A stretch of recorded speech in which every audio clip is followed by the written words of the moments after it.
Hi everybody, this is Chen, or you can also call me Sylvia Chen. Today I'm going to talk about a scenario referring to a girl called Rebecca. Okay, so in this scenario 7, we're going to see a girl called Rebecca who has a positive sides and negative sides. The positive part of her is that she is a very capable and gifted girl in academic studying, and she also has strong leadership potentials. But she is actually not interested in any curriculum in the classroom, and she is doing minimum work to pass her classes. She is also suspected to be the center of some nasty bullying scenarios and the theft of the teacher's mobile phone. So considering the disengaged behavior she has in the classroom, I'm going to introduce two theories.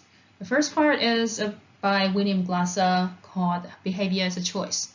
So William Glasser actually believes that all students are rational beings who are able to make rational choice of how they act, how they behave. So the role of educators, teachers, are to guide students to make the right choices every day. He also stressed very heavily on class rules. These are the rules that everybody should be involved in making. So since everybody are having a consent of it, so there's no excuses for student misbehavior. He would also love to give reasonable consequences. So for example, in the case of Rebecca, she is doing minimum work to pass her class. So reasonable consequences would be let her skip some of her favorite activities and let her keep up with the work. Sorry, that's really not a good example, but I really don't know how to deal with it in this case. So, and then let's come to my favorite part about planning ahead. So, planning ahead is a way to prevent things from happening beforehand. So planning ahead can increase the quality of student learning. When planning your classes, a teacher should involve the content with real life contents. So for example, let me assume that Rebecca is a slim girl with pretty face, kind of like that, who is about to become a cheerleader or be a dancer in the future. So if I'm teaching biology, I would like to talk to her about how bones and muscles can function well and what are the essential nutrients and exercises you need to keep them in good shape, in good function, so that you can perform well, you can look good in the future. So involve the content into their real life. The second is to be prepared for the incidents, not only physically for some failed experiment, but also mentally getting ready for what's going to be coming. So the second part of planning ahead is to plan to build the academic trust between teachers and students. So the teachers need to give them the environment that students can feel safe and fair, and the teacher is capable of giving them the right material to study. Also, the students are capable to accomplish the task that the teacher gives them. So I think if the teacher can do all this before the class begins, Rebecca will be more engaged in the classroom. So when it comes to the problem of her being a potential bully or even a theft, I will introduce you the theory called logical consequences and cooperation, mainly by Rudolf Drakers and the others.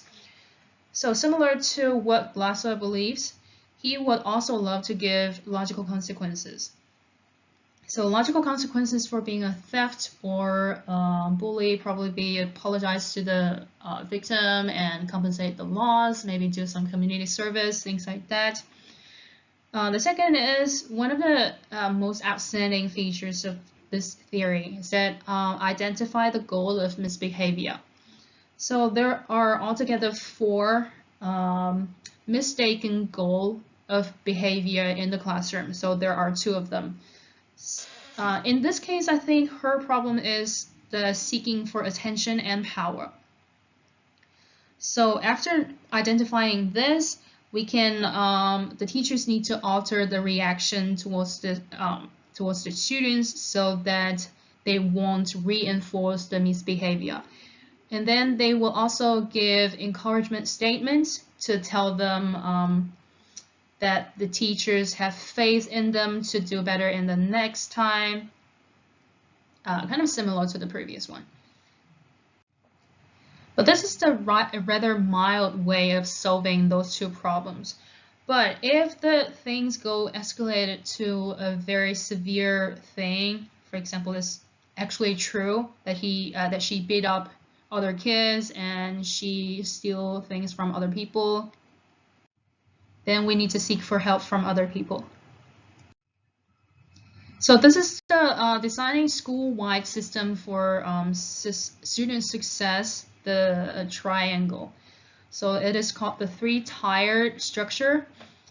Most of the misbehaviors can be prevented if this intervention is applied. If she goes any further than that, then there are something very serious waiting for her over there.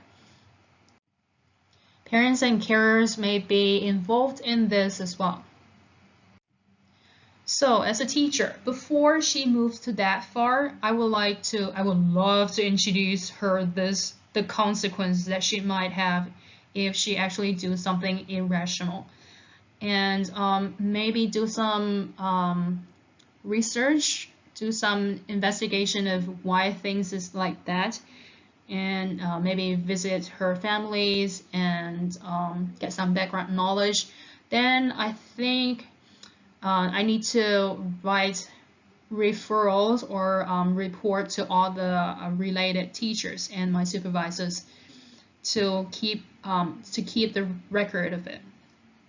So that's all. And here are my 3 key issues to discuss. The first one is, what is the right timing for the school to involve the specific student's parents in when there's a suspicious sign of crime? The second is, what are the ways to satisfy the academic needs of students with a huge gap in the classroom? The third one is, how to tell if the act of offering a student a leadership role will cause further disruption or not. It's really hard for me. So that's the end of the presentation today. Thank you very much.